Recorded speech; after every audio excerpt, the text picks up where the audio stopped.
Defensoría del Pueblo de Ecuador. El desafío de ser diferentes es sentirnos semejantes.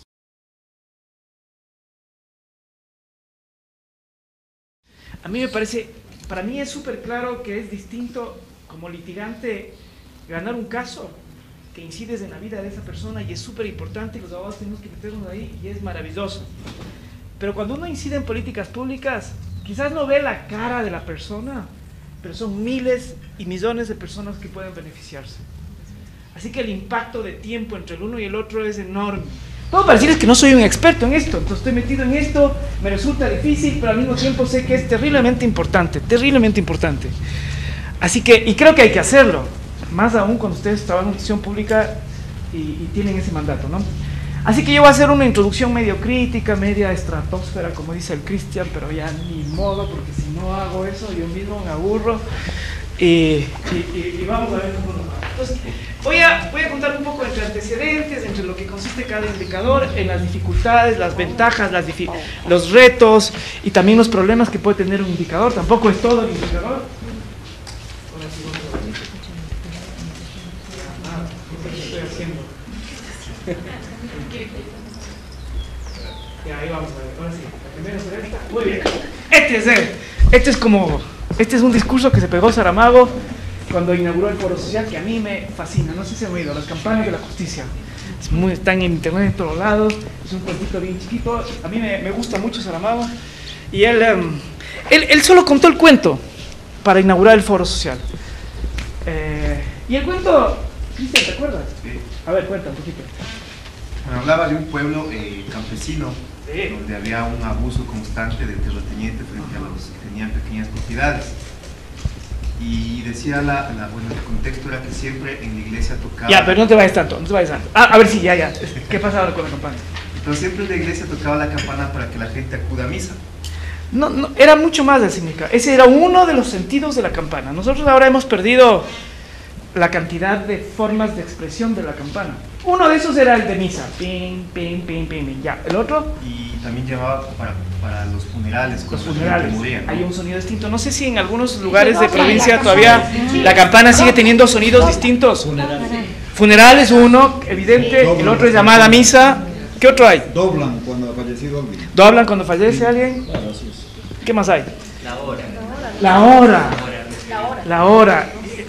Sí, y por ejemplo en el pueblo donde yo estudié sociología del derecho, era impresionante cómo uno podía vivir ya sin reloj. Uno podría saber si era las 11:15, las 12:30, solo con las campanas. Sí, la hora, es súper importante. Ya, ¿y qué pasó? Bueno, entonces había constantes abusos o atropellos de parte del terrateniente con esta gente. Muy bien. Hay un caso en particular que está contando el señor, que es un campesino que hay un terrateniente que le está moviendo el mojón. Entonces esta es la tierra del campesino y el otro se va expandiendo, y hay un punto donde el señor ya no puede sembrar ni puede hacer, digamos, la cotidianidad de la cosecha para la subsistencia. Y bueno, ya después de tanto atropello decide ir a la iglesia para dar el mensaje a través de las campanas. Ya, Sonó las campanas con la melodía de un funeral. ok, vamos a ver, estamos en la primera cosa. Me está mareando. La campana de la justicia.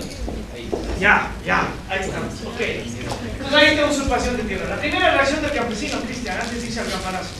Reclamo. Obviamente va y le reclama al terrateniente. Exacto, ¿y cómo sería ese primer reclamo? Cuando uno está indignado. Pero Bravo. no creo. Sí, bravo. Uno reclama así, ¿no? Había una Y ahorita estoy con un caso de un señor que no le liquidan después de haber trabajado 30 años en una institución, no le liquidan. Entonces la primera reacción de él fue así, bravísimo, así, me ha hecho el trabajo, no es que no. La primera es el reclamo, que normalmente es la reacción así, oiga, ¿qué le pasa? ¿Por qué mueve el mojón? ¿Está abusando usted? Esto no funciona a veces con los poderosos. Y la segunda, súplica. ¿cómo sería? Por favor, es su tierra, es lo único que tiene, tiene familia. algún día a su hijo le han de hacer lo mismo. O sea, esta es la... Pero así nos pasa, no sé si les ha pasado. Sí. Cuando uno está bravito, ya después... Sí, después ya es complicado. Ya si no se avala, ya está el... Este no le funciona, luego ¿qué hace? ¿Qué pasa en el campesino? No recuerdo bien, pero sí creo que pone la queja, sin embargo. Pone la queja, pone donde los jueces. Por el poder que tenía el terrateniente, no se le administra justicia. No le hacen justicia, le favorecen al terrateniente. Y hay que suponer que el terrateniente en el sistema de justicia tenía poder, seguramente era... Además en esa época los jueces eran de una alta clase social. Y posiblemente el terrateniente también, el juez era terrateniente, seguramente. Así que no le funciona la justicia. Y luego el campanazo. No le manejo estas cosas. Luego el campanazo, muy bien. El señor llega, toca, ¿qué tipo de campana, Cristian? Funeraria. Plum, plum, plum, plum, plum, plum. ¿Qué hace la gente en un pueblo cuando hay campanazo de funeral? Va a la iglesia. Va a la iglesia a ver quién se ha muerto. Va a la iglesia a ver quién se ha muerto. Y sí, además se reúne la cosa. ¿Y qué es lo que dice el campesino? Que les recuerda que la justicia ha muerto. La justicia ha Y muerto. a través del campanazo siempre va a recordarles eso. La justicia ha muerto, exactamente. ¿Qué pasó después? Según Saramago. No, se acabó el cuento ahí. Y él pregunta, ¿qué pudo haber pasado después? Y eso es, ¿qué pudo haber pasado después? Digamos que fíjese que la Constitución nuestra se supone que la potestad de los jueces para administrar justicia reside en la gente. Entonces la gente, cuando no encuentra la justicia que se le da al Estado, digamos que recupera o no su capacidad de hacerla. Es la resistencia famosa. Muy bien, ¿qué creen que pasó? ¿Qué pudo haber pasado? ¿Cómo quiere que le cuente la historia? ¿Bonita o no? ¿Quieres la serie? ¿Qué pudo haber pasado ahí? Yo creo que se creó. Imaginémonos las dos alternativas. ¿Ah? Dos alternativas pueden haber. ¿Qué pasó después? Inició, no pasó. Y el otro...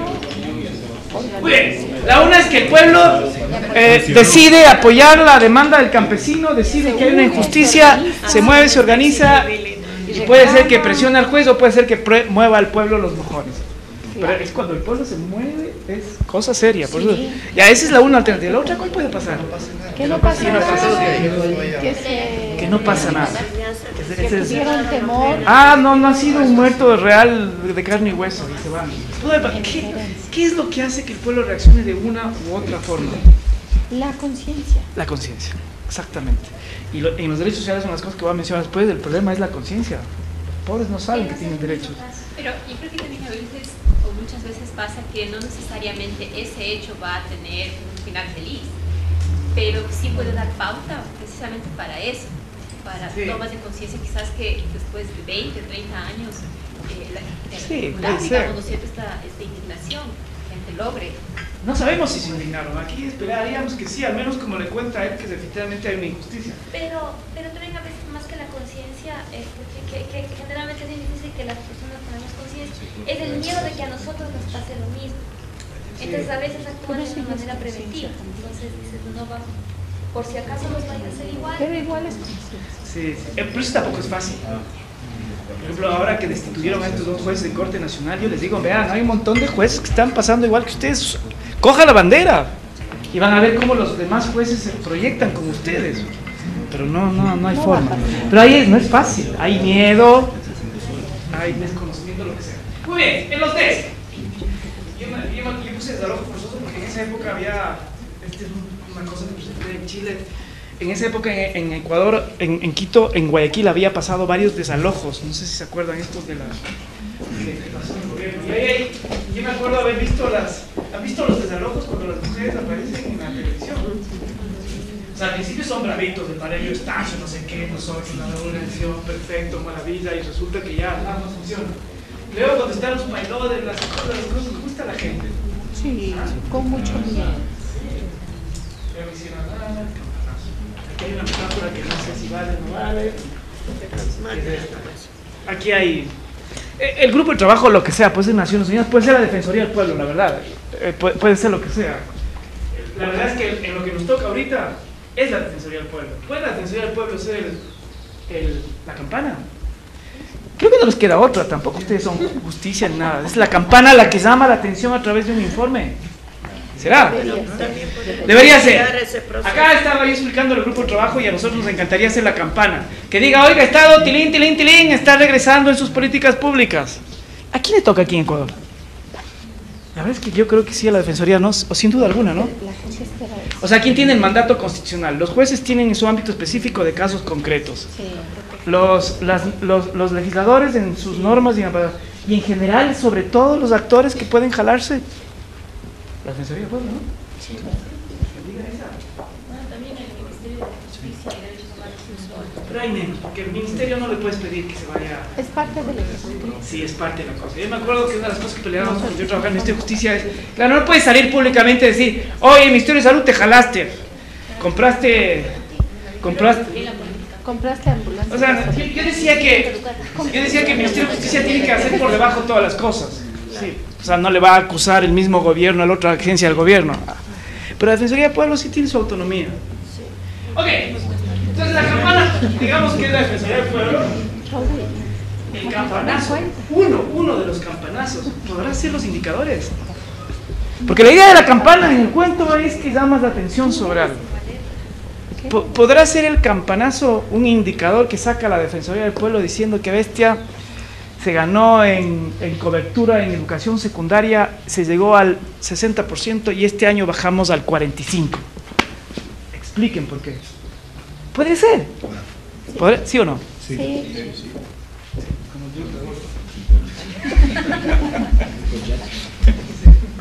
Ok. Los vecinos. Los que hemos trabajado en derechos humanos sabemos que si la gente no acude al campanazo estamos perdidos. O sea, un abogado, uno cuando sale de la universidad cree que el abogado solito vence al sistema. La verdad es que no se puede. Yo tengo conciencia, por ejemplo, mi primer caso difícil que litigué fue de los 11 indígenas que fueron acusados de guerrilleros. Y estoy convencido que cuando ganamos ese caso fue cuando la opinión pública nos apoyó, cuando se levantaron todas las comunidades de base del lago Agrio, ahí se ganó el caso. Y si no era la versión del ejército. Acá fíjense, esto es una de las cosas que nunca hay que descuidar. Sí. Tienen la suerte de que la gente va con ustedes. Y ahí una de las cosas es que las intervenciones tienen sentido cuando la gente sabe que ustedes están apoyándoles y sabe que ustedes son una herramienta para la defensa. Eso es súper importante. Sin vecinos, el terrateniente gana. Sí, claro. Además en derechos humanos siempre estamos luchando contra los poderes. Contra el poder político, contra el poder económico, contra el poder mediático, contra el poder de la fuerza. Siempre, siempre, siempre. Y a veces de la autoridad se gana con esto. ¿Qué después? Aquí, claro, lo que esperamos es, cuando somos más o menos conscientes, que las cosas cambien y que sea justicia. Aquí hay el sistema internacional es súper lento, que es una de las cosas que no quisiéramos que nunca pase con los sistemas nacionales. La acción de protección dura 8 días, 10 días, 20 días. Un caso ante la Corte Interamericana, incluida la Comisión, dura 8 años, 10 años, 6 años. Todo es lento allá. Y entonces hay que seguir las cosas que ellos producen, que son súper bien pensadas, discutidas, a veces son muy egoístas, tacañas, pero digamos que hay... Fíjate, aquí hay como... Yo quería hacer el drama de lo que significaba llegar a un sistema de protección internacional. La Carta, la Declaración de Derechos Humanos de la OEA, luego tienen el primer borrador de la Convención de Derechos Civiles y Políticos, se aprueba esa, luego tienen el borrador de derechos económicos y culturales, se aprueba, y fíjense cuántos años pasan para cada cosita. Y claro, el punto es este.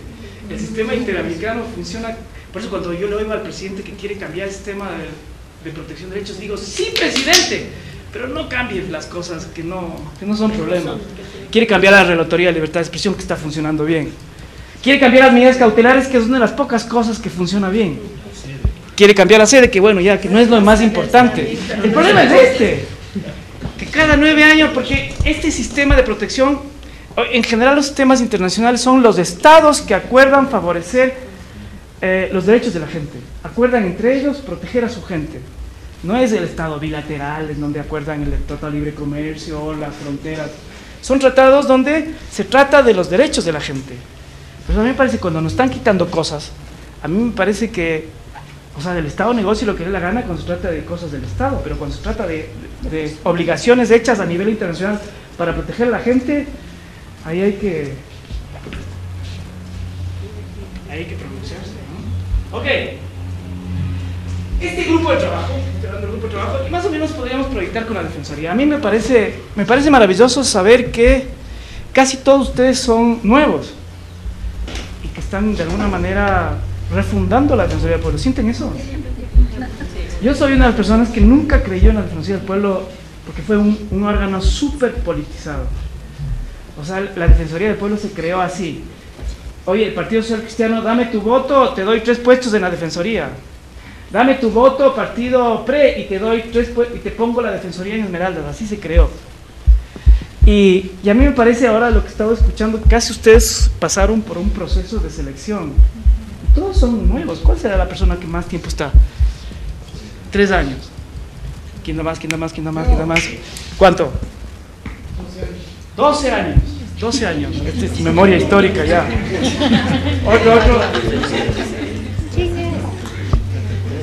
Otro. Soy viví todos los procesos. ¿Y crees que los procesos han sido como ingratos o felices? Ingratos. Yo también creo eso. La Defensoría del Pueblo, por ejemplo, cuando se crea, al final es un órgano que tiene voz por la calidad de su trabajo. O sea, la gente le respeta y le escucha en función de lo que trabaja bien o mal. A mí me parece que durante mucho tiempo perdió autoridad.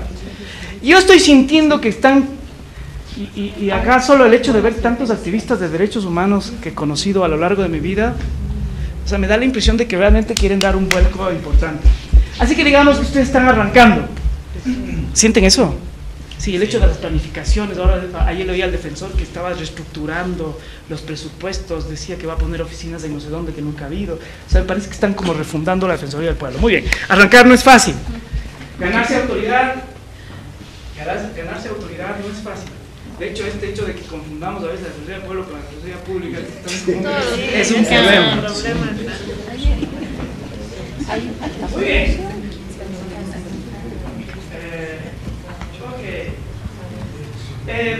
Pero el punto es este.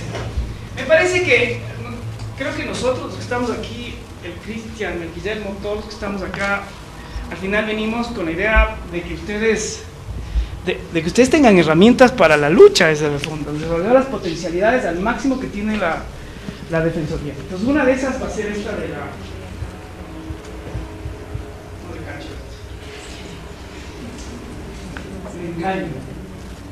Ok, hay algunos problemas. Esto ya hemos mencionado teóricamente. La Constitución, el artículo 11, son igual jerarquía, los derechos sociales, no hay robo, no sé qué cosas. Es un debate, a pesar de las triple I que digo que son la interdependencia, la indivisibilidad, la interrelación de los derechos. Eso lo sabemos. Lo sabemos, ¿no? Sí. Sabemos que los derechos sociales sin derechos civiles no funcionan, ¿o no? Hoy tenía en mi clase de Derechos Humanos que doy en la Universidad Andina, justo veíamos la clase de una lectura de Amartya Sen. Y Amartya Sen es interesante porque asocia la hambruna, el hambre y el trabajo y la falta de alimentos, asocia a la falta de democracia y libertad de expresión, libertad de prensa, libertad de debate y libertad. Y él se explica, por ejemplo, lo que él dice, que algunos años hubo una gran hambruna, había alimentos y la gente murió por millones en la India. Y después, 20 años después, resulta que hay menos alimentos y no hay muertes. Y entonces él dice, por eso la interrelación es súper interesante. ¿Qué es lo que había en un lado que no había en el otro? Entonces, el otro estaban en colonia inglesa y en el otro estaban en democracia. Y entonces él dice, qué importante es el debate de opuestos, ¿no? Que alguien le haga notar, oiga, presidente, estás jalando, aquí está muriendo la gente, aquí hay alimentos, distribuya bien la cosa. Entonces la interrelación es, y digo esto porque creo que en este gobierno estamos efectivamente promoviendo los derechos sociales, pero estamos coartando la libertad de expresión y de la oposición, y eso es un problema en una democracia. Porque si la oposición pierde la voz, puede ser que lo que ellos nos señalen, a veces exageran lo que sea, tenga sentido para darnos cuenta que hay violaciones de derechos. Esto con las triples I famosas es súper importante. Yo creo que no tenemos que contactar. A mí cuando me dicen, ya, pero usted no reconoce nada, ya, sí, es verdad, sí hay derechos sociales, los hospitales han mejorado, la inversión es impresionante. Sí, es la mejor inversión en los últimos 30 años, pero lo otro es importante. No puedes acallar a la oposición te ayuda, la democracia, el de la liberación es importante. Otra vez. Es el mío.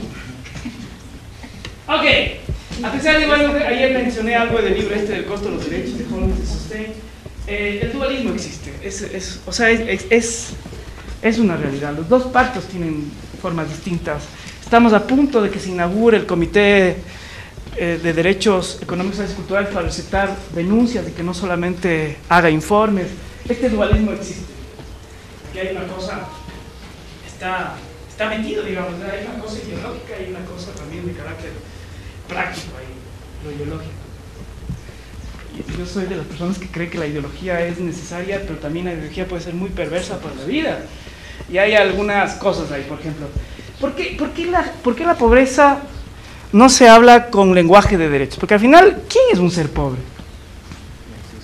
Es un tipo que no tiene derecho a la educación, que no ha gozado del derecho a la salud, es un tipo que no tiene el derecho a la vivienda, es un tipo que no tiene el derecho a la ciudadanía.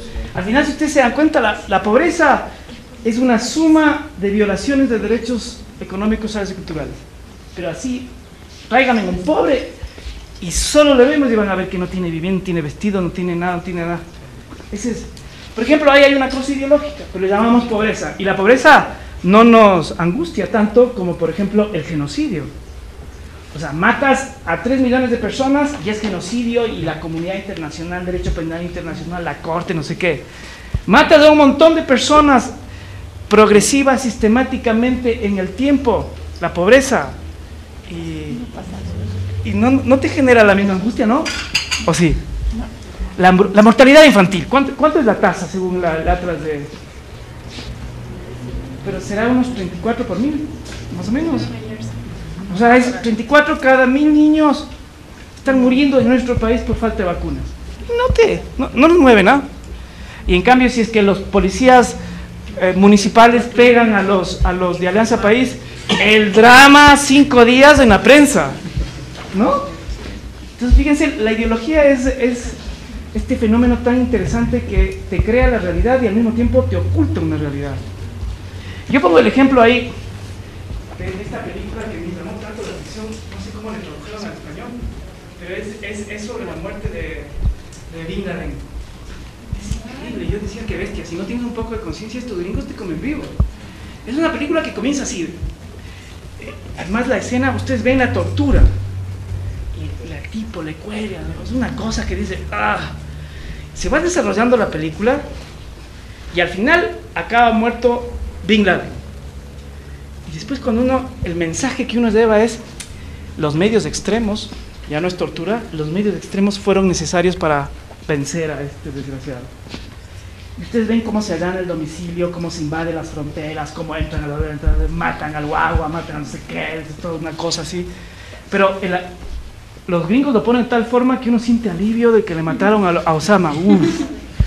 Y uno no se da cuenta que para matar a Osama tuvieron que violar la intimidad, allanar el domicilio, hacer una ejecución extrajudicial, torturar.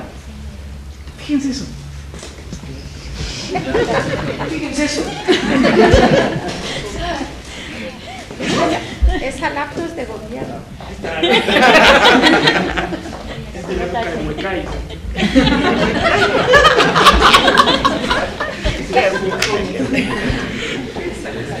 Lo que quiere decir, así como a nosotros hay un espectro ideológico que nos impide ver las violaciones de derechos económicos, sociales y culturales, ahora está pasando lo mismo con los derechos civiles. Los derechos civiles se están flexibilizando. Entonces tenemos ahí en Guantánamo, sin fórmula de juicio, no hay habeas corpus, un montón de gente ahí que a pesar de que la corte se pronuncia, igual está el limbo ahí, y nos vamos como por el terrorismo nos vamos como aceptando cosas, ¿no? En derechos civiles ya los jueces aplican 40 casos de la figura de terrorismo cuando es inconstitucional y nos vamos como, sí es necesario, sí, la orden y la paz, ya, de los miserables ni hablo, ustedes ya saben. A nivel normativo, tienen estas normas, ¿no? Si ustedes ven los artículos 2 del pacto y algo, mencionó el Cristian ayer y están en los folletos y en todos, tienen mecanismos distintos de protección. Este artículo 26 de la Convención Americana de Derechos Humanos es infeliz, pero a morir. El Cristian algo mencionó ayer que nunca lo ha desarrollado, la Corte nunca se ha atrevido a enlazar el artículo 26 interpretándose a la luz del protocolo de San Salvador, que debería hacerlo, nunca lo ha hecho, aunque hay algunos votos salvados, y últimamente de este juez McGregor que está diciendo, oigan, ya es hora de hacer de los derechos sociales exigibles, ya tenemos desde Teherán, desde Viena, ya los instrumentos están diciendo que son interdependientes, indivisibles, pero eso no pasa.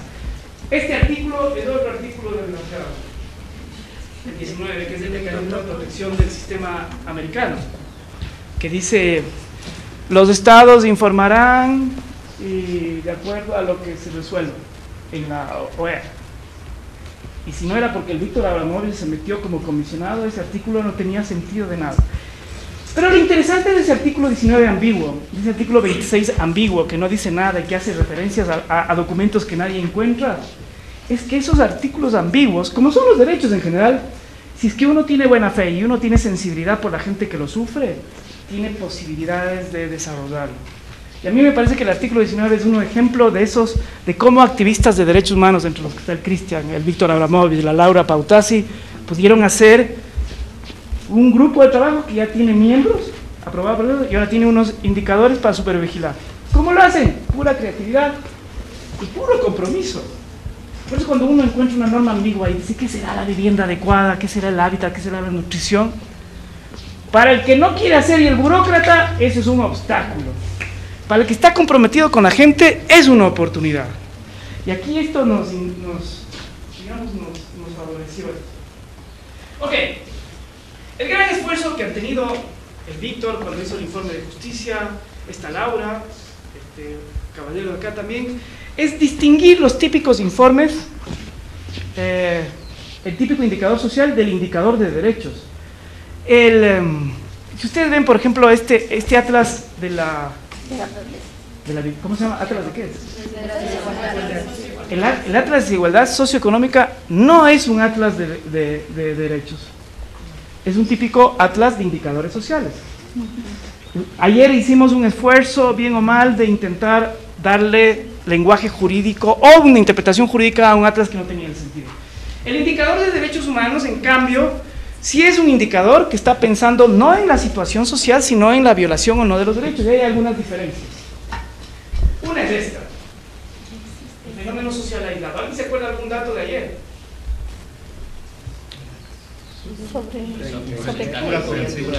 ¿Algún porcentaje de ayer? ¿Se acuerda? 4% de acceso a la seguridad social. Ya, por ejemplo, se lanza el dato y ese dato resulta que puede ser visto, difundido, analizado o escondido de forma individual. En cambio, los derechos, ¿qué exigen ahí? Ustedes ven, ¿qué pasaría? ¿Qué me hace pensar a mí el hecho de que la gente no acceda a la seguridad social? Si yo veo de forma interrelacionada y con interdependencia todos los derechos, ¿qué está pasando ahí? Si uno no accede a la seguridad social, ¿a qué más no accede? No tiene salud, no tiene trabajo, posiblemente no va a tener por los préstamos que concede el Seguro Social posibilidad de acceso a la vivienda. ¿Qué? El derecho a la jubilación. O sea, va a tener una vejez bien jodida o con mayor incertidumbre de lo que está viviendo en la juventud, teniendo fuerza para el trabajo. Por ejemplo, ese es...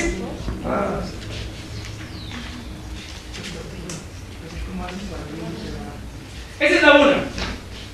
La otra es que solo cuantifica y se lanza unas cifras ahí, 14 por 1000, 31%, 48 no sé qué, y es increíble porque ustedes pueden ver a los encuestadores, a los matemáticos y a estos cientistas sociales que te lanzan la cifra fríamente, ese es el punto. En derechos humanos ustedes podrían o deberían ver que atrás de la cifra hay un problema. Hay una obligación que no se cumple, hay un derecho que se está violando, hay una persona que está sufriendo. Esta es una diferencia enorme. La otra es que acá, claro, la otra vez el Guillermo nos estaba contando lo difícil que fue montar el Atlas. Y en ese Atlas, por varias razones, porque el número no estaba bien calculado, porque esto no convenía a no sé quién, porque no había los datos, porque no sé, yo qué sé. Lo cierto es que aquí el Estado decide qué pone y qué no pone. O sea, veamos esto hay disposición. ¿Cuál es el acceso a la justicia? No pongamos porque no hay estadística en la justicia, no sé qué. ¿Acá qué pasa? Acá es un compromiso, está en la Constitución clarísimo, y lo que han visto, lo que vimos ayer en la sesión sobre obligaciones está en los documentos internacionales.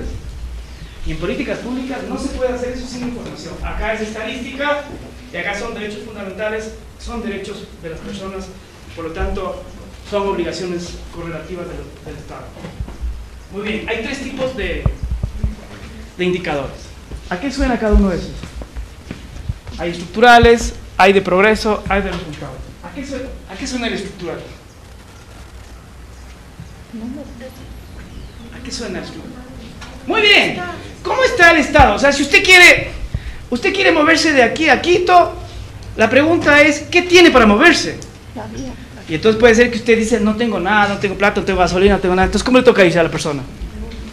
Va en bus y se demora 3 horas. ¿De qué otra forma podría tener una estructura más adecuada para cumplir mi objetivo de llegar a Quito? ¿De qué otra forma puede ser? No tengo plata para el bus. Voy a pie y me demoro ya, si son 30 kilómetros, me demoro más o menos 8 horas. Bicicleta y me demoro unas 4 horas, o tengo helicóptero. Fíjense, esto es súper importante. Esto, lo estructural es súper importante, porque usted tiene el carro, tiene el mapa, tiene el chofer. Con eso va a llegar lejos usted, señor.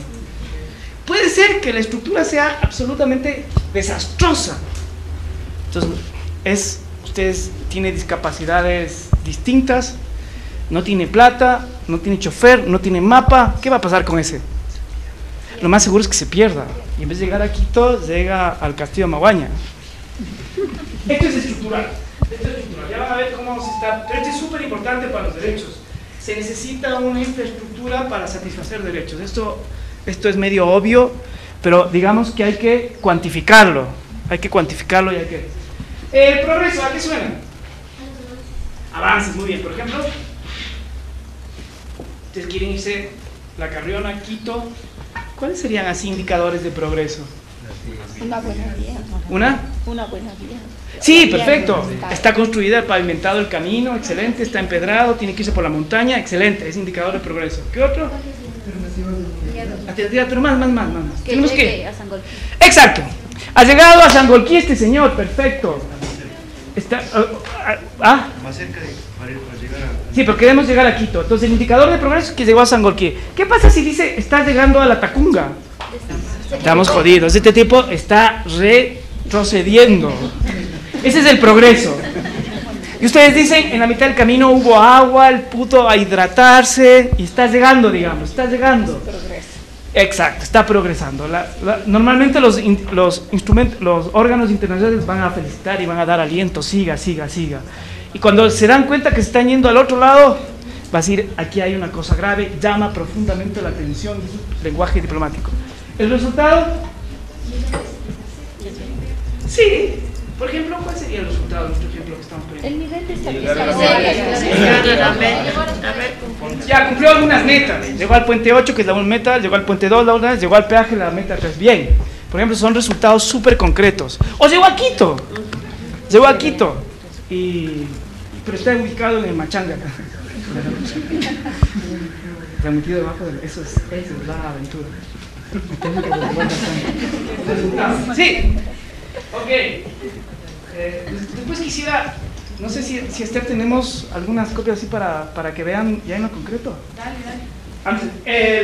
Vamos con el proceso. Fíjense lo que hace. ¿Qué es lo que hemos dicho? Digamos que está bien. Mide el esfuerzo de los estados, ¿no? No, el proceso, antes del proceso. El estructural. Por ejemplo, en la estructura es súper importante las normas. En eso Ecuador creo que está súper bien. Hay estados que no les pasa eso. Ese no es el caso de Ecuador. Es decir, hay estados que no tienen mapa y que están desorientados. Los instrumentos internacionales y la Constitución ayudan un mundo. Ayuda un mundo porque ahí hay, como ustedes han visto ya, hemos visto a lo largo de estos 2 días, ahí hay como contenidos básicos mínimos que están, ¿no? La primera es normas y derechos. Esto, por suerte, tenemos. Ecuador es un ratificador compulsivo de instrumentos internacionales y además ha sido un tipo. Ecuador casi no ha puesto peros cada vez que a alguien se le ocurre meter un derecho en la Constitución. Así que eso no nos falta. Sí. Ahorita les va a pasar un montón de cosas y después les pido que veamos algunas cosas. Organización. Claro, la pregunta es, en ese ensayo que les contaba de Amartya Sen, él habla de la mejor organización para hacer justicia. La sociedad tiene que organizarse para hacer justicia. Y si ustedes leen las teorías de la justicia, de Rawls y todas estas cosas, ustedes van a ver que eso no es fácil. ¿Cómo se organiza una sociedad para producir inequidad e injusticia? ¿Cómo hace? ¿Cómo hace? Para producir inequidad. En clases sociales. Jerarquiza. Hace una sociedad super... ¿Qué más hace? ¿Qué decisiones tomaría? No distribuye bien la riqueza. No distribuye la riqueza, no hay un sistema de impuestos, hay un sistema de privilegios, Es desorganizada. concentración de poder, permite la concentración del poder, es de un relajo, solo tienen... Sí, bueno, ahí está. Organización es cómo se organiza el Estado, cómo se organiza el nuestro más o menos. El nuestro, el ecuatoriano. ¿Cómo está estructurado? Es un Estado de derecho. Es un Estado de derecho, Leyes que hay leyes, norman, que limitan. hay competencias, están señaladas en la Constitución, hay división de poderes, hay unos órganos que cobran tributos, hay una Contraloría que ve que los presupuestos... ¿Suena bien? Claro. Sí, suena bien, ¿no? Esa es la organización. Y esto es importante también, el presupuesto. ¿Cuánto se destina para? Ya con el Cristian veían algunas cosas. Si es que yo destino $100 para alimentación y 200 para el concurso de belleza, ¿qué está pasando ahí? ¿Qué es lo que nos pasó a nosotros? Nosotros invertimos 12, 15 millones de dólares. Yo me acuerdo, Cristian, tú estabas trabajando con nosotros cuando intentábamos hacer notar al Estado que no estaba gastando al máximo de recursos y pedíamos información de presupuesto. Por ejemplo, vimos que el Ministerio de Turismo cambió sus flotas de carros pero así unos 4x4 impresionantes. Y después patrocina el concurso de belleza y decíamos, veamos cuánto estamos gastando en salud y educación. Y luego contrastemos. Usted tiene recursos para comprar 4x4 y al mismo tiempo está muriendo la gente de hambre. ¿Hay caso o no hay caso? Hay caso. El presupuesto, cómo se organiza es importante. No solamente es decir, tengo 18 millones, sino cómo se desglosa. ¿Y eso es fácil o difícil ver? ¿Se han enfrentado algunos a presupuestos públicos? La bestia es de romperse la cabeza. Yo me acuerdo cuando Lucio Gutiérrez hizo picos y placas, ¿se acuerdan? Quitó el programa de desayuno escolar. Y entonces ahí lo que nosotros queríamos era encontrar la partida presupuestaria en donde se quitaba el presupuesto de esto y se ponía el otro. Y es un laberinto que se mueren. Pero claro, ahí necesitan ustedes gente que es experta en finanzas públicas, gente que... Y logramos conseguir el certificado de la partida. Y en esa época la Defensoría del Pueblo nunca nos aceptó hacer la demanda. Porque nosotros queríamos que demande la inconstitucionalidad de la causa. Y la Defensoría del Pueblo decía, no tiene legitimidad de personería. Conseguimos un niño de una escuela de Riobamba que se presente ahí, que firme. Y luego dijo, los niños no pueden comparecer. Conseguimos la firma de los papás. Y la Defensoría finalmente dijo que no era un asunto, que era un asunto político y un asunto de derecho. ¿Qué tal eso? Nunca pudimos judiciar. Y en esa época era muy complicado. Intentamos conseguir 1000 firmas, no lo logramos, la verdad. Pero fíjense la dificultad que puso un órgano de protección de derechos y, digamos, también la regresividad, ¿no? Ok, el presupuesto es importante. ¿Cuánto tiempo tengo para solo para la calculación? ¿Qué hora es? 15 minutos, 12:45. ¿A la 1? 1:15. Muy bien. Este proceso tiene que ver con coberturas y con toda esta noción que creo que explicó súper bien el Cristian de la progresividad y está en todos los... Y el de resultados que ustedes viendo dijeron que es impacto, y lo importante es que sea comprobable, ¿no? ¿Cómo compruebo en indicadores que hay un logro? Por ejemplo, ahora Naciones Unidas ha puesto esta meta de los objetivos del milenio, y ya he usado indicadores. Y ustedes van a ver que cuando uno mide después de 10 años o de 15 años los objetivos del milenio, hay unos que dice déficit, hay otros que dice cumplido. ¿Cómo mido eso? Comparando la situación anterior. Sí, por ejemplo, ¿cuál era el objetivo en analfabetismo? Reducir al 90% del analfabetismo de la población mayor. Y Ecuador dice, ok, hoy comenzamos con 68% y después de 10 años tenemos el 90%. ¿Qué pasa ahí? Se declaró un país Es un avance. de analfabetismo. ¿Se entiende esto? Se determinó que Ok. Esto es una de las cosas más importantes que hace que los indicadores sean de derechos y no sociables, no sociales. O sea, no solamente el indicador de hecho una estadística, hecho una cosa que es esto, estas tres cositas.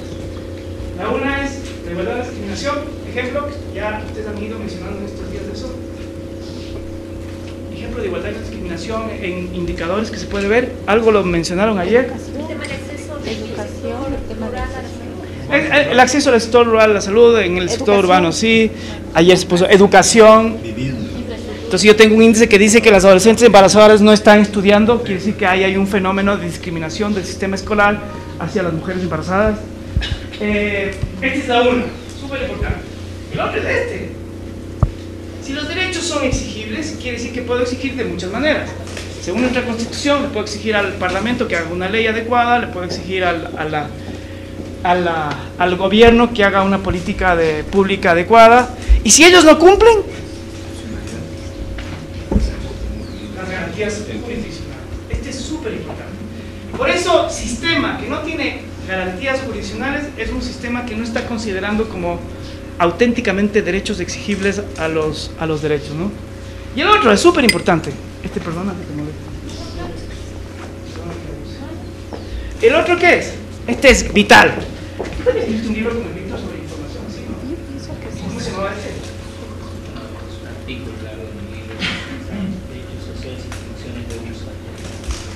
Hay unos sobre acceso a información. ¿Por qué la información es fundamental? ¿Por qué? porque son los vecinos. Son los vecinos. Son los vecinos, sí. ¿Sí? ¿Qué otra cosa? Esto es vital en una democracia. Amartya Sen también decía, una de las cosas fundamentales es transparencia e información. Te permite tomar decisiones. Te permite tomar decisiones. Una persona informada tiene también poder porque Sí. permite. Y además la información te permite contrastar. Cuando usted se mete en esta cosa de los indicadores y no sé qué y el presupuesto del Estado, se marean. Pero cuando logran, digamos, tener información, gente que pueda leer esa información, gente que pueda traducir, gente que pueda contrastar, yo puedo mirar un montón de cosas ahí. ¿Cómo qué? Por ejemplo, ahora este gobierno, una de las cosas positivas que ha hecho fue darse cuenta cómo funciona el seguro social de las Fuerzas Armadas con el derecho, con la sociedad civil. ¿Cuál es la diferencia? Que la mitad están muertas. ¿Cuál? Estos aquí tienen unas prestaciones inmediatas de lujo, accesibles. Acá, como ustedes mencionaban, hacen turnos. El procedimiento es una buena diferente y jurisdicción. o sea, la diferencia en el acceso en salud Sí, sí, entre sí, el sí. ISFA y el IES. ¿Y qué es lo que me permite comparar al ISFA y al IES? Indicadores. Muy bien. Si es que el ISFA está funcionando bien y yo tengo la información, ¿qué puedo hacer con el IES? Puedo mejorar en base Puedo a- aprender de lo que está haciendo bien el ISFA. Para que sea una buena Exacto. práctica y poder Y yo tengo aplicar un para que patrón se haga de... la reforma. Exactamente, y eso es recontra importante. La información es vital en indicadores y en derechos. Ustedes podrán tener un caso de una mujer embarazada, pero cuando saben que en el informe de no sé qué resulta que es una situación del país, ustedes hacen el caso paradigmático ahí y tratan de eso, algo vamos a tener mañana. Y esta es otra cosa súper importante. ¿Cómo se refleja eso y de qué significa la participación? Eso para derechos humanos es vital. Que básicamente es el principio de todas las personas afectadas tienen el derecho de opinar en las decisiones que toman para afectarles. Ser escuchados. Y eso digamos, en discurso es re fácil. ¿Cómo hago en la vida cotidiana? Es complicado. Por ejemplo, en leyes, yo hago un mea culpa ahí que nosotros hicimos cuando yo trabajaba en este gobierno, hicimos la ley orgánica de garantías y la ley de la función judicial sin participar. Y el error, ¿qué pasó de hacer una cosa sin participación? ¿Cuál es la consecuencia? No tiene legitimidad. Yo me acuerdo cuando intentamos discutir la ley de compatibilidad de la justicia indígena con la justicia ordinaria, justo con el Guillermo, con Naciones Unidas, con Esther, intentamos hacer un proceso participativo, pero dijimos, ok, la gente tiene derecho a participar en las cosas que le conciernen. Esto es la ley para regularizar la situación de los ordinarios con los indígenas, tienen que opinar los indígenas. Nos pusimos un plazo de 2 años, con citas, con no sé qué, con los primeros borradores, todo. En todo el proceso participativo, en todo el proceso de toma de decisión, que al final es la ley o la proyecto de ley, tienen que opinar. En las bases, la estructura, las cosas, el contenido, el desarrollo del contenido y al final el borrador de ley. Eso es participación. Algo así tiene que haber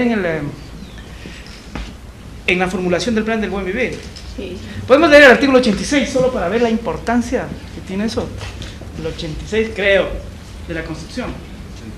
De las responsabilidades. Ahí está la importancia de la participación. 95 pues también. No, Es la responsabilidad de la ciudadanía. no, entonces el 85. 95. 85. Fíjense, solamente piensen en lo que significó para los constituyentes y lo que está dando el valor de la participación en general, ¿no? Dale, solo las veces que aparece participación, rapidísimo. La formulación, ejecución, evaluación y control de las políticas públicas y servicios públicos que garanticen los derechos reconocidos en la Constitución se regularán de acuerdo con las siguientes disposiciones. 1. Las políticas públicas y la prestación de bienes y servicios públicos se orientarán a hacer efectivo el buen vivir y todos los derechos y se formularán a partir del principio de solidaridad. Mira, esto nos da un lenguaje de derechos a toda decisión que toma el Estado en relación al destino de los presupuestos. La siguiente. 2. Sin perjuicio de la prevalencia del interés general sobre el interés particular, cuando los efectos de la ejecución de las políticas públicas o prestación de bienes o servicios públicos vulneren o amenacen con vulnerar derechos constitucionales, la política o prestación deberá reformularse o se adoptarán medidas alternativas que consideren los derechos en conflicto. Hay violación de derechos, hay que reformular esa política. ¿Quién hace eso? ¿Los jueces? ¿La Defensoría? Solamente agarrándose de eso, parte de su perspectiva en cuanto a la monitoreo y fiscalización de políticas públicas está resumido en este artículo. Sí. A ver. Solo comentar sobre eso, que en la guía que les mencionaba ayer de formulación de políticas públicas, que es un acuerdo ministerial, o sea, obviamente una norma de mucho menor rango que la Constitución, está inclusive metodológicamente señalado en los momentos en los que los formuladores de política pública deben incluir espacios de participación.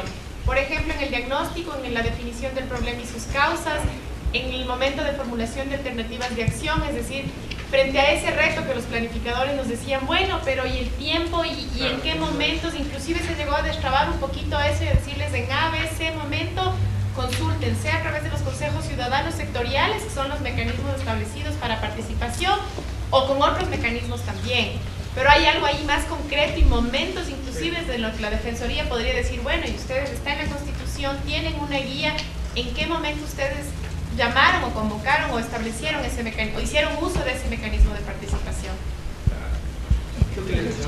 La Alicia Caumín, cuando le trajeron a la asamblea para que supuestamente se pronuncie a favor de la explotación de Yasuní, ella reclamaba participación y decía, nadie nos consulta, ustedes ya van a tomar la decisión y nadie nos dice, es nuestra casa y nadie nos pregunta, y ella decía, nosotros no queremos, ya que no me preguntan, yo digo, no queremos explotación de petróleo. Decía, no sé si lo oyeron, sí, esa histórica intervención en el Parlamento, estaba reclamando participación, tenía que participar los pueblos indígenas. ¿Era una cosa de recursos naturales o era una cosa de pueblos indígenas y además de derecho de naturaleza? Ok, son por razones de carácter político más que otra cosa.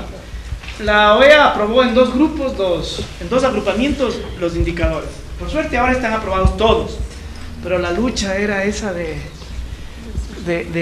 al principio era todos decían, no, es mucho. El segundo grupo, los que estaban por ahí. Y son todos derechos que estaban en el protocolo de San Salvador.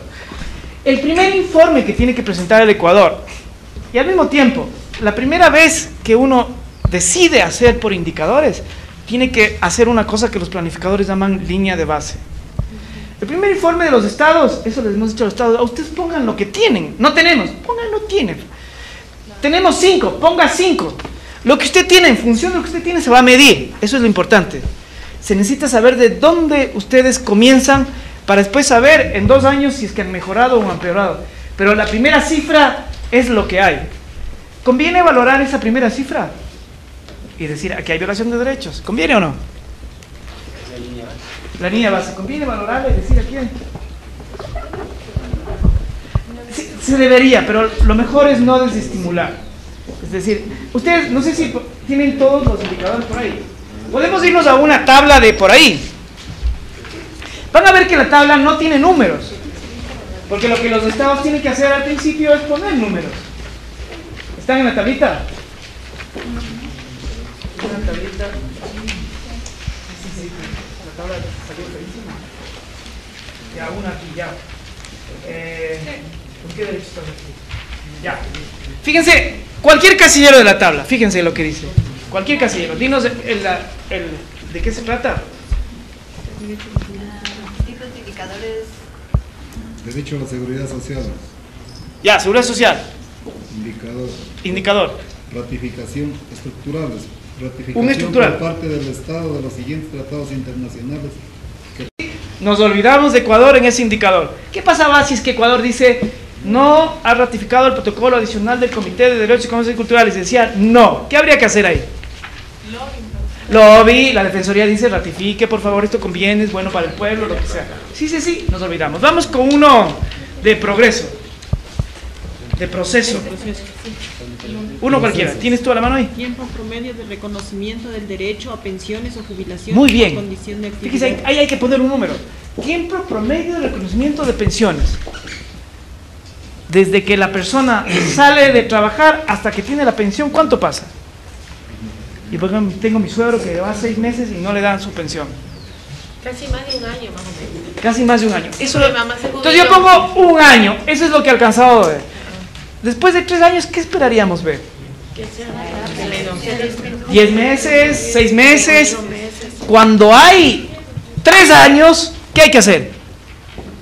Lo que decía el Cristian, línea roja, alerta roja. ¿Qué va ahí? ¿Hay violación o no? Yo creo que sí. Y hay que decir, aquí se está violando. ¿Por qué? El Estado tiene que corregir y ¿por qué logró en un año y por qué ahora está logrando en 3? ¿Qué puede ser? Imaginémonos. ¿Qué puede ser? ¿Hay burocracia ineficaz? ¿No hay presupuestos? Puede ser, y por tanto se demoran para pagar. Puede ser. Entonces, pero tiene que corregir. Muy bien, otro indicador. Veamos un indicador resultado por ahí al ojo que salga. Uno resultado. Un resultado de Dice medio derecho a la ambiente. alimentación adecuada, tasa Ya. de mortalidad por malnutrición por cada 100.000 habitantes. Ya, pongamos ahí una cifra. Más nutrición. Ecuador es súper alto, entre paréntesis. Pongamos un número. 20. 20 por 1000. O por 100.000. 20 por 100.000. Supongamos que sea la tasa. Muy bien. En 2 años pongamos que hay progresividad y en 2 años pongamos que hay regresividad. ¿Cómo se vería eso? ¿Ah? 20 por 1000. En 2 años hay 15. ¿Qué pasa? Hay avance y hay que felicitar y no sé qué. Y uno podría ponerse fino y decir pudo haberse avanzado mejor si es que acá, pero hay avance. Después de 2 años es 50 por 1000. Retroceso. ¿Qué hay que hacer ahí? Hay que hacer cambios. Yo no sé, tú sabes, Cristian, quizás en Colombia se siguen usando indicadores de la Defensoría del Pueblo de Colombia. Sí. Hicieron un sistema excesivamente complejo que tuvieron que reducirlo, de proceder, pero lo han usado para... En Colombia era impresionante. Yo alguna vez le oía al tipo pero cada año la Defensoría del Pueblo de Colombia, usando indicadores, decía, y además la gente esperaba, el ministerio está bien, ya ha mejorado, felicitaciones. Este ministerio está pésimo y la alimentación es abucheo. La Defensoría, digamos, vigilaba con indicadores y yo lo que les digo, acá el impacto es decir 20 por 100.000 a decir 50 por 100.000 no es un casito. O sea, mejorar un punto son miles de niños, son cientos de niños. Y por eso es como bueno al pensar esto. Ok, ¿se entiende? aquí la idea era hacer un ejercicio, pero no vamos a poder, pero lo que quiero es que sepan que ahí están los indicadores, eso puede ser un punto de partida. Además, a Ecuador le vamos a comenzar a supervigilar, bueno, se va a comenzar el sistema a vigilarle después de 2 años. Sería súper importante si la Defensoría puede ya ir como nutriendo ese indicador para que sea más fácil la verificación.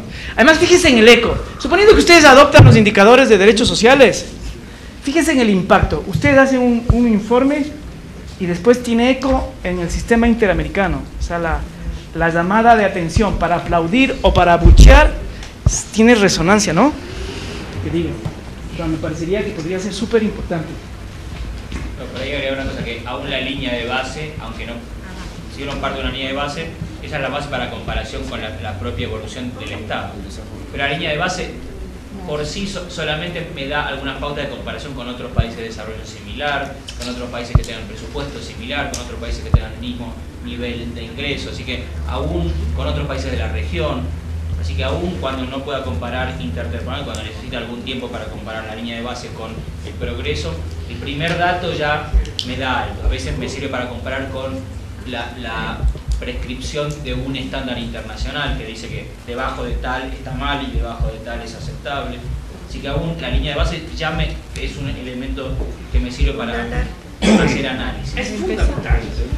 Pero miren, en conexión con esto de la línea de base también, pero desde un poco otro enfoque, existe información en el país sobre lo que llamamos indicadores sociales. Tal vez es útil para el personal de la Defensoría como clarificar cuál es la diferencia entre indicador social y un indicador de derechos. Sí, pero no sé si tal vez sirve también precisar, por ejemplo, el indicador social mide la problemática. Sí. Entonces te mide en caso de alimentación, desnutrición, en caso de educación, analfabetismo. Mientras que el indicador de derechos te mide el goce, el acceso, el en este ejemplo. Sí. En todo caso, me parece parte del mensaje también es alguna de la información que está requerida por estos indicadores incluye el uso de información ya existente como indicador social, así que no es tarea de la Defensoría producir esa información, sino ustedes se van a convertir en Instituto de Estadística, que no es el rol de la Defensoría. La cuestión es captar la información ya existente en el Estado, y para eso la facultad de la Defensoría de requerir información a la administración pública tiene un peso central, y ver qué hay y qué no hay, digamos, cómo llenar algunos de estos indicadores sugeridos con la información que ya existe. Debido a que el cuadro incorpora estos 3 niveles, el indicador socioeconómico va a ser contextualizado en relación con los indicadores estructurales y los de progreso.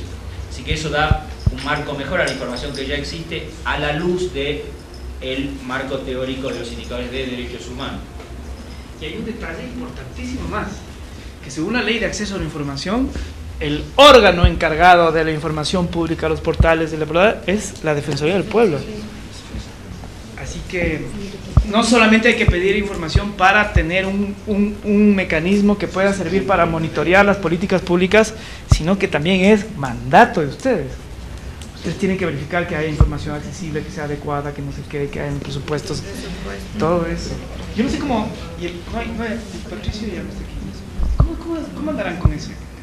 Es un mandato que nunca lo lograron cumplir la Defensoría del Pueblo. Este de la ley de acceso con la verificación de los portales, todas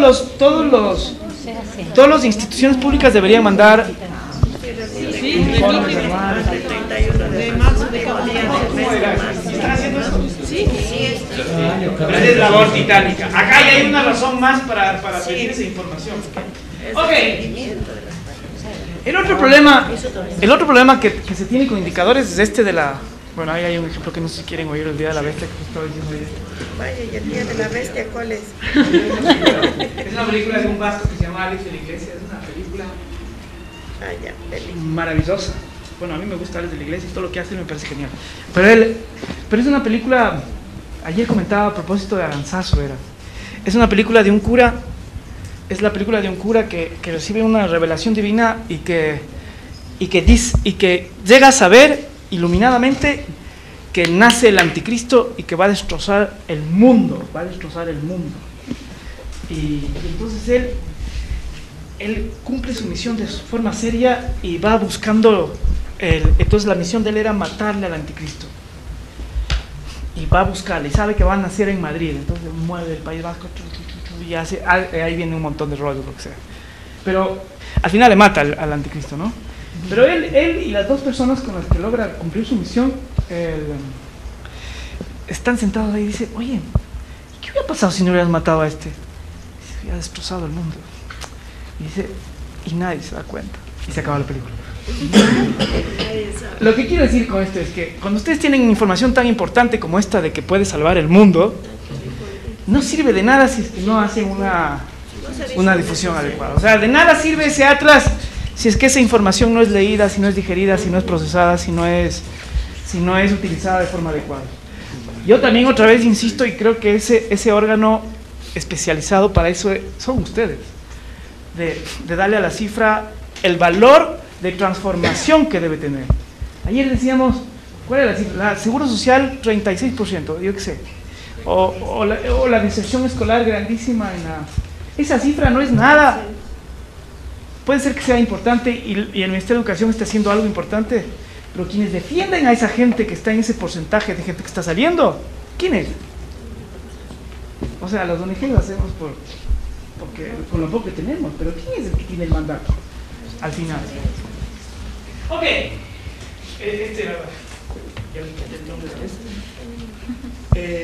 ok, acá es otras reflexiones sobre los retos del indicador. El indicador es una representación de las muchas que existen en términos sociales en el mundo.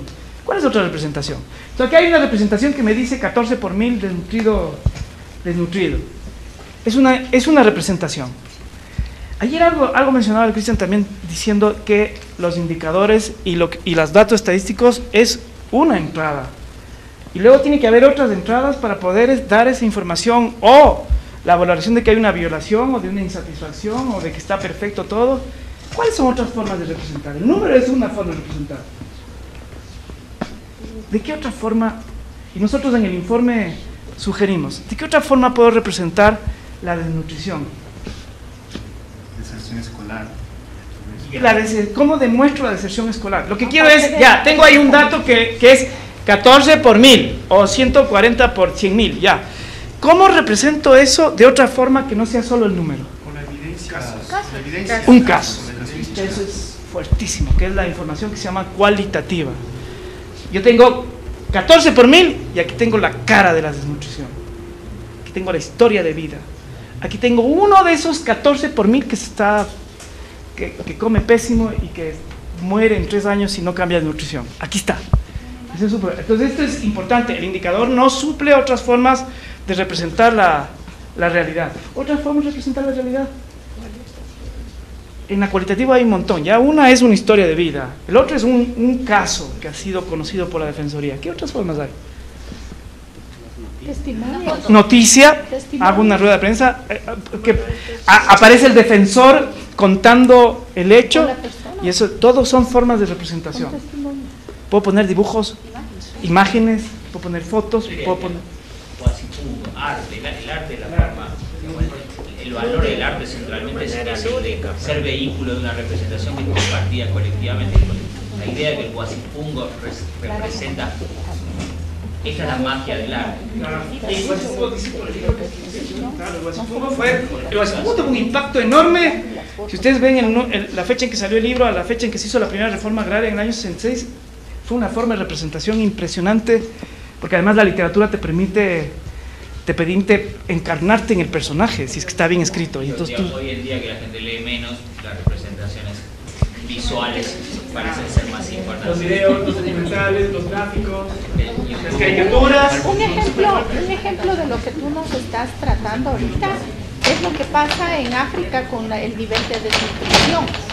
La gente no repararía en las cifras, en los datos estadísticos, si no tuviéramos imágenes de niños en una delgadez terrible y muriéndose de hambre. Entonces, como que eso ayuda a sensibilizar también. Y la foto, recuerden, acá siempre estamos como... El gobierno siempre está quejando de las formas de representación de oposición, pero cuando se discutió sobre una de las fotos, me acuerdo que el Comercio publicó la foto esta que generó tanta conciencia, y el comienzo de la oposición a la guerra de Vietnam en los Estados Unidos, fue una foto de dos niñas que después de una explosión caminaban desnudas. No se les veía la cara, solo les veía... ¿Ah? La explosión de Napalm. Exacto. Yo digo que además de la foto de niño del río, que atrás tenga en mi barrio, que esté en Quito, eso representa bastante más que la idea abstracta del niño del río en Biafra o en algún otro lugar. La idea de que esto sucede también en signos que reconozco como propios, en mi barrio, no en algún lugar lejano. Y esa creatividad es súper importante, porque si lo que se interesa es transformar, alterar una realidad de injusticia, de violación de derechos, la representación es importante. Pero el número es una. El número llega a cierta gente. Hay gente que no tiene pensamiento abstracto y el número a veces no les llega. A los técnicos sí, pero es... Así que hay que pensar en otras formas. Esto no vamos a discutir acá, pero otro problema es suma causal. Yo digo, nos mete a nosotros en un reto particular. Ahorita no estamos logrando ni las cosas que se han avanzado en los últimos 20 años. Lo otro es un reto enorme. ¿Qué significa el buen vivir, la armonía, la interrelacionalidad? Pero hay que tenerlo ahí. ¿Y el indicador de eso cuál será? Bueno, siempre acaba, esta compañera Laura siempre sabe decir, cuando estamos con los estados de los estados comienzan a decir, no tenemos ese indicador, están pidiendo mucho, no es irrealizable, no sé qué. Ella siempre dice, por Dios, vean como una oportunidad. Es una oportunidad. Latinoamérica es la zona más inequitativa del mundo y solo lo que estamos haciendo es una herramienta para luchar contra esa desigualdad. Ok, es otro problema. Aquí, ¿cómo sabes? ¿Cómo sabes si ese indicador está sobre representando o subrepresentando? Ese es un problema. Ok, con esto creo que acabo yo. El número y la vida. Este es el Principito, tiene un... ¿Han leído el Principito? Sí. Hay una escena súper linda del Principito. Después de contar de que los adultos son unas bestias que no logran interpretar a los niños. ¿Se acuerdan ese sombrero que dibujaba Saint-Exupéry? Y todo el mundo decía, es un sombrero. Y él decía, es una de las cosas que más me impresionó en la vida, cuando se enteró que las serpientes comen el cuerpo entero y lo digieren durante meses y meses. Entonces se imaginó que una serpiente come un elefante. Y a Saint-Exupéry el único que le adivinó fue el Principito. Y le dijo, a ver, este guagua tan especial, ¿qué es esto? Un elefante comido por una serpiente. Pero hay una escena muy linda en donde el Principito habla de cómo los adultos tendemos a no escuchar. Y entonces hay, por ejemplo, este astro que había descubierto, el astro famoso, no sé qué, pero como no tenía terno, ni traje, ni tenía título de PhD, no le hicieron caso. Que muchos años después, cuando el mismo tipo ya hace su PhD, se viste con terno, la gente le cree.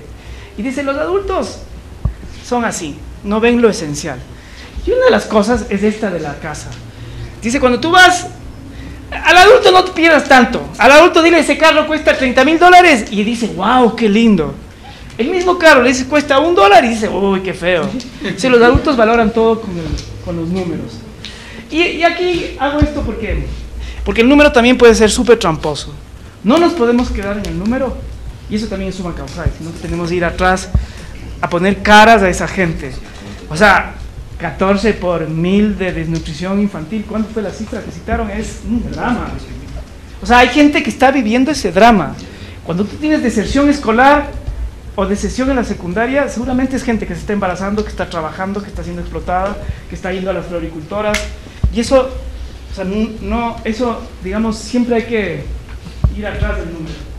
El número es importante, pero no es solo el número. Ok, esta es la frase del Principito.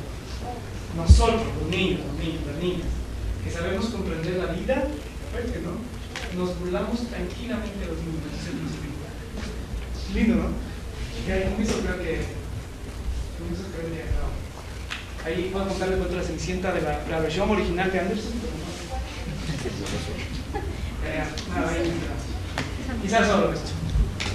Los indicadores son una herramienta de cambio, de transformación, y creo que ahorita no usarla sería realmente desaprovechar los potenciales de cumplir su mandato constitucional.